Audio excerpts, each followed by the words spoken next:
Wow, you're probably looking at this and thinking, that's quite a mess. And I would agree, that is quite a mess. But we all have to start somewhere.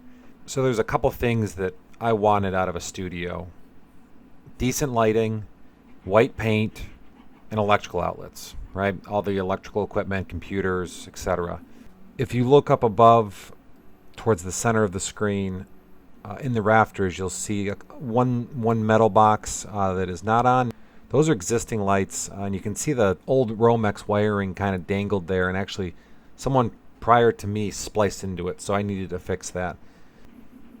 As you can see, there's quite a bit of electronics scattered throughout. This was actually a saltwater fish tank breeding system. On the left, you can see there's a little mini refrigerator with a fish tank and some buckets. That's where I had some algae, where I'd grow rotifers and copepods. You can see my two mixed buckets there in the center, my RO system, and then actually my sump that would go upstairs with my protein skimmer. But I wanted to use this space for an office or a studio. So I just recorded essentially how I created it. Very simple, very easy. Anyone can do this. This isn't very permanent, and I did that on purpose because I knew I'd be moving within probably 1 to 2 years. But it was very, very functional for what I wanted it to do. So the very first thing, obviously, that I had to do was clean up this mess. Recycle the cardboard, recycle all that styrofoam, and just get the area cleaned up. Here you can see the 2 light fixtures that I'll be replacing, as well as the splice. As I mentioned, I use this area for a saltwater breeding system or saltwater fish tank system. So there's a lot of salt and bacteria and grime. So what I'm doing here is I'm washing the floor with hot water and bleach just to clean it up, give myself a nice fresh start. Now I can do this because this is a basement. It's a cement bottom basement, and there's a floor drain on the right that I'm squeegeeing all of this water into. Now I wanted something that was very sturdy as far as the walls were concerned, something that's quite sturdy. So I went with or what I decided on was 3/4 inch plywood. Well, I needed something to attach that to. So you can see the 2x4s there that I'm placing now.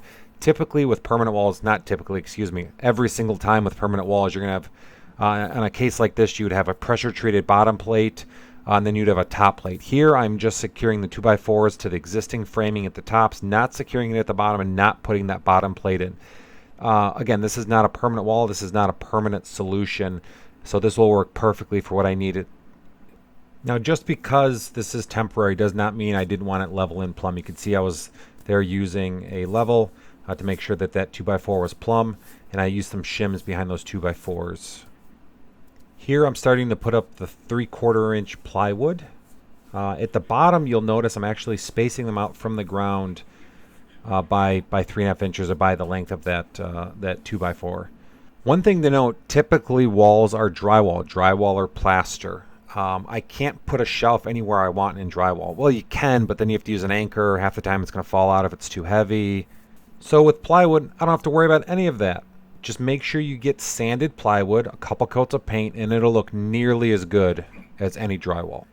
So I left that spot at the bottom really just because I'm, I guess, maybe lazy or smart. It's really just to drop cables down into, so I didn't have to hack apart the plywood. That's really the only reason I did that. So here you can see it's painted. Can you really tell a difference between that and drywall? If you can, I'm impressed. Here I'm cutting a couple shelves, also made out of that 3/4 inch plywood that I'm painting, and then I'll be mounting here. And again, the nice thing here is I can mount them anywhere on that plywood. So now on to lighting. You can see I just removed that old can light, and I'm mounting the new can lights. Electrical really isn't that hard. I'm not going to say anyone can do it, but if you're safe and you know what you're somewhat doing, you know that black is hot, unlike in maybe a car or 12 volt where black is ground. Buy an electrical tester. Watch some YouTube videos and do your electrical install to code. Save yourself a few bucks. It's well worth it. Here I'm continuing to mount shelves on the wall. Everything's been painted. It's dry. That's a battery backup. I just mounted 2 computers, 2 shelves, 2 of the servers that I use to run some home automation equipment, as well as a home lab, as I'm in IT. So I had to make a run to Home Depot, bought some additional things here. You'll see some additional 2x4s. On the floor to the right is some flooring, and then I bought more 3/4 inch plywood. I'm finishing up with the electrical work, making sure that all the outlets work properly, taking work calls, taking a break, and mounting additional 2x4s, as well as cutting the 3/4 inch to size. Again, still making sure that it's plumb and square.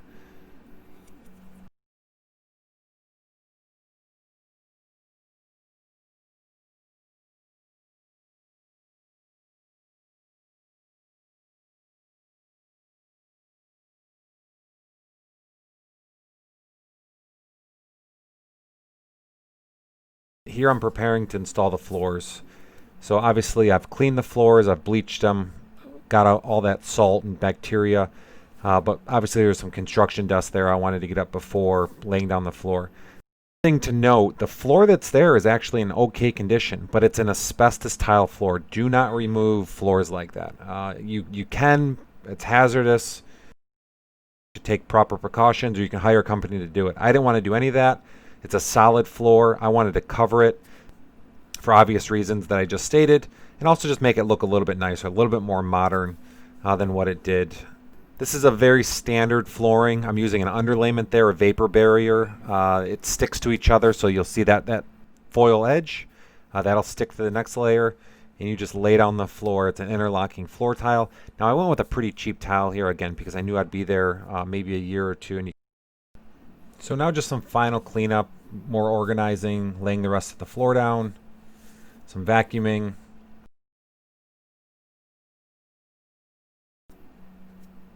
And the one thing you can see if you look where those two computers are, how uneven the basement floor is. I know that those boards were level, so you can see on the right the gap's quite small, on the left the gap's quite large.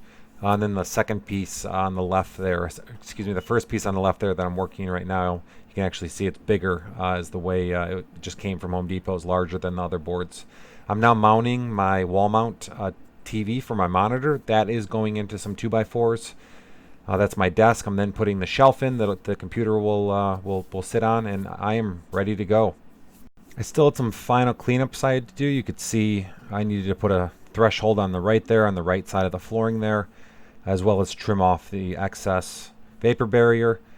But all in, my office was done. The computer's on, and I can get to work. And is this something I can hang my hat on going, man, this is super nice? I mean, kind of. I mean, this isn't something that I look back on and think, man, this was awesome. This maybe changed the value of the home that I lived in. But it served the purpose of giving me a place to work that was comfortable, that was well lit, and it checked all those boxes.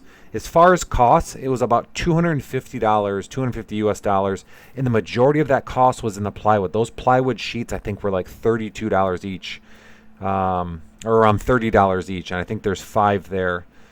So that was about $150. The lighting was pretty cheap. Those boxes were fairly cheap. I already had the light bulbs. They're LED light bulbs. And the flooring, as I mentioned, was quite cheap. It's like an MDF pressed snap and lock tile, or snap and lock flooring.